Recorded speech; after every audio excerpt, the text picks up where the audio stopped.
it does seem a bit nonsensical to me. You send 100 patients to see one consultant instead of thinking about sending one consultant or the skills attached to that consultant out into the community. I think that's the government agenda. Whether we can deliver it in the face of the fact that for the last 20, 30 years, we've done exactly the opposite, I don't know. Right? But if you're going to give the commissioning budget to GPs, and I accept that that's not a done deal yet, then I think the best opportunity we've got of strengthening primary care is to do that. Does that answer that? Yes? Yeah. Fantastic, thank you. That's a great start. There must be someone else. Any other questions, please, or thoughts at the front here? Peggy Trapp. Hello, Peggy. Do I have to stand? You don't if you don't want to, but I'm sure everyone would love to see you. Just speak loudly. I was shocked a few years ago to find out, having taken some medication back to the chemist, some not even opened, that everything you take back is thrown away. This to me is such a vast amount of money that must be wasted. I do realise you could be worried about contamination. Is there any way of screening these tablets so they don't have to be thrown away? What an interesting question. Peggy has asked, in the past she's taken medication back to, that she hasn't used, back to a pharmacy, and was shocked to find out it gets thrown away. And she's expressed the belief that that's a very large waste of money, which I think everyone agrees with. Is there anything that can be done about that? Doctors? You want me to answer that? Yeah, you can do. Yeah. The answer is no, you can't do anything about the specific regulation that compels a pharmacist to destroy medication once it's left his hands. You're absolutely right, the fear is about contamination. What we do, and one of the reasons, again, that we're really good with our prescribing costs is you actually try and limit the amount of wastage as best as you can by being very careful which prescriptions you actually give out in the first place. There are some practices, the national guidance is that you should issue 28 days of medication. Some practices in Devon issue 3 months at a time. Well, clearly, if you issue 3 months medication and something's gone wrong with that prescription, you have to waste 3 months, which is one of the reasons why we stick to that national guidance. And there's also a huge amount of work we could do in what they call medicines management. You know, Adam will, I'm sure, tell you stories about visits he's been on where literally you open a cupboard in the kitchen and stuff falls out on top of you because people are too scared to say, "Doctor, I don't want to take these tablets." You know, they actually take the medication and then don't use it because they're actually too scared to challenge the doctor and say, "I really don't want to take these." So they just sit in the cupboard and do nothing. So there's something about medicines management and there's something about controlling what actually goes out the door. But I'm afraid the national... Nothing can be done about the national regulation. It's a patient safety issue. Trying to change this. You could write to your MP, I suppose. I'm afraid whatever skills I've got, I can't change national regulation. No. Yeah. I think, actually, I think I'm correct. Our current trainee is heavily involved in delivering healthcare in Kenya. And I think I'm right that she was in talks with the chemist about capturing these very medicines that you're referring to so that then they can be forwarded out to the third world. So, I mean, I think that's something that actually doesn't necessarily need to be dependent on one person's enthusiasm. And, you know, we could, I suppose, it could be, you know, one of the improvements of this meeting that we work towards something, you know, more systematic around how these medicines might be best utilised. I think that... I know my partner was on that medication. Yes. One of the tablets he took was so expensive. It seems awful to me. Thank you, that's great. I think it's a very interesting thing you brought up there. I mean, that's hopefully what we can do some more of that. Sir, in the front here. Your name, sir? Richard Haken, I live in Street. Your location, new services, car parking. The reverse order. You say there's going to be another meeting in 6 months, which I will come to. Good. Before then, we know that Devon County Council will impose, their words, they will impose some car parking restrictions on Dartmouth unless Dartmouth comes up with something that they will accept.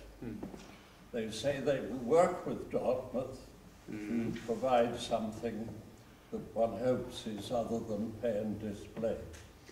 May I ask whether your practice has been asked to make a special contribution to what should be done? Interesting. So, thank you very much. The question is, in light of the I hope you don't mind me paraphrasing just quickly, in light of the parking problems in Dartmouth and the current debates about pay and display, not having pay and display, and the discussions that are going on between Devon County Council and local representatives, has Dartmouth Medical Practice been asked to get involved in those discussions? And if so, I think the first is whether or not you have given a view, and if you have, what is it? Quick talking head, none of us have. Yeah, I mean, just a very quick chat with either of my colleagues, because obviously some communication does happen, and we do work quite hard independently and don't often get the chance to talk to each other as exhaustively as we might. The answer is no. As far as we're aware, we've never been approached by County Council or District Council about parking and access, other than the tickets that Dr. Anderson regularly gets. Yeah. Well, I very much think you should be asked, and I, for one, will talk to someone to see that you ought to be asked. Okay, thank you. I think that's a very good point, actually, for Kathy, if we could, because we are obviously, as well as recording and, you know, looking to get as much feedback from you guys, also Kathy's making notes on the big issues. Would it be fair to say that if we were to sort of contact those organisations that are currently in discussion and ask to be involved, if the Dartmouth Medical Practice were asked to be involved, that's something that you would think was a good idea? Is that the feeling in the meeting? Can I get a hand or an eye? Yes, good, thank you, that's perfect. Lovely, and now more hands up. Any more questions, please, ladies and gentlemen? Sir. My name's Mike Durston. I live in a hamlet called Bugford. Good. Lucky man. I also was very pleased if the parking did improve, but this business about relocation, is this something that's likely to happen, or just something we'd talk about? If it is, would it be a much bigger premises to allow minor operations and things to take part, so reducing our having to travel into Tor Bay for these minor operations and things like that? Also, another problem with Tor Bay is parking there is diabolical at certain times. But anyhow, I would like to hear what you have to say. Thank you, Mike.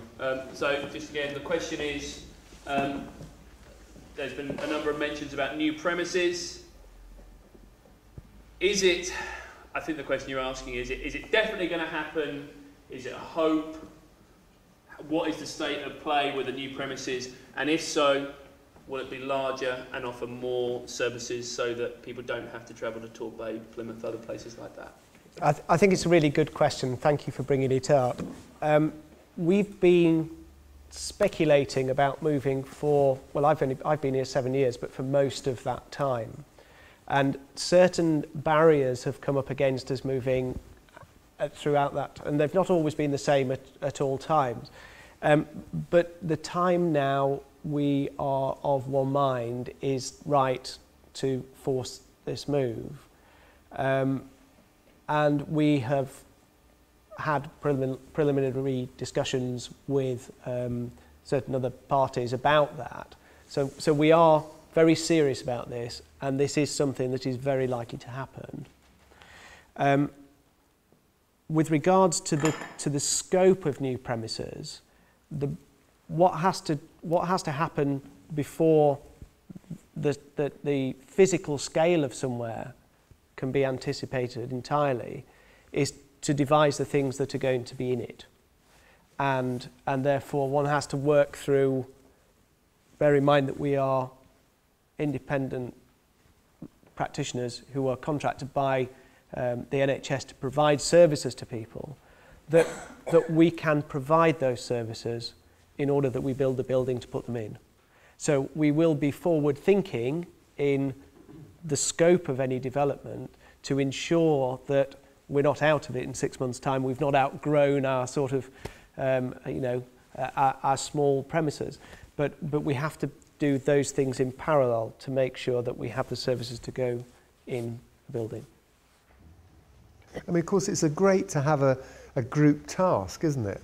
And you could see a situation where if things progressed, that the opportunity for the the patient group to inform us on how they would like to have those services and building develop would be great, because then you've got a focused dialogue around specifics, and actually you've got an outcome in sight. So I think, if things do progress, I think that would be something that would strengthen the bonds between the practice and the patients, and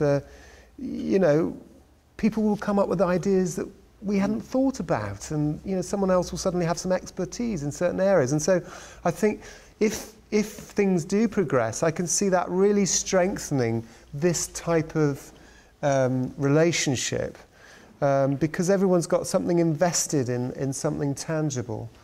But as Adam alluded to, there's always lots of hoops to go through. But I don't know, I think probably, it's as good a time as any time, isn't it, at the moment? I think one of the things that would be helpful would be if we can get a unified community voice on the topic. Because obviously there is a development plan for the Great Cotton top end of the town. And our aspiration would be to move there, partly because a lot of the health need we perceive is in Turnstall. So, moving closer there, but actually we know that there's much more space. We know we're going to have premises that are bigger than the ones we've currently got. The only question is how much bigger and how many more services we're going to offer. And if there's any way we can really get a unified community voice to feed into the district council to make sure that we have access to that site, that we do have a realistic prospect of putting a facility up there, that would be useful. We started some preliminary discussions with the patient participation group, at which a couple of the councillors have come to, but we really do need to, if we can, to sort of get that clear. What sort of time scale for that? Because I understand that development's not going to go until about 2016. Yeah, So you're talking about 5 years from now. Yeah, we'd like to move sooner than that if we could. And I mean, realistically, from our point of view, the project, from the time of pushing the button and saying we're going, 2-3 years minimum.